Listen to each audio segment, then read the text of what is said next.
Hi, good morning, everyone. Welcome back to the series of all about English. Headwind. இந்த ஹெட்விண்ட் அப்படிங்கிறது பெயர்ச்சொல் தான். எதிர்காத்து அப்படின்னு நம்ம தமிழில் சொல்கிறோம்ல, அதுதான் ஹெட்விண்ட்.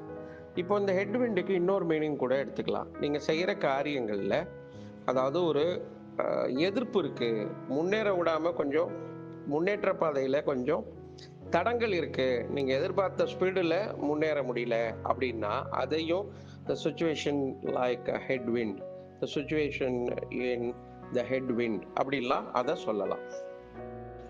இங்க a strong headwind will make it feel like you are trying to ride your bike under water. தண்ணிக்கு அடியில் பைக் ஓட்டுறது மாதிரி இருக்கு, எதிர்காத்துல வண்டி ஓட்டுற மாதிரி. இது நேரடியாக சொல்லியிருக்காங்க. நம்ம முதல்ல சொன்னது ஃபிகரேட்டிவா, ஏதாவது ஒரு முன்னேற்ற பாதையில் ஒரு தடைக்கற்கள் மாதிரி வருது, முன்னேற்றம் தடைபடுகிறது, ஸ்லோவாகுது அப்படின்னா அதையும் நம்ம ஹெட்விண்ட் அப்படின்னு சொல்லலாம்.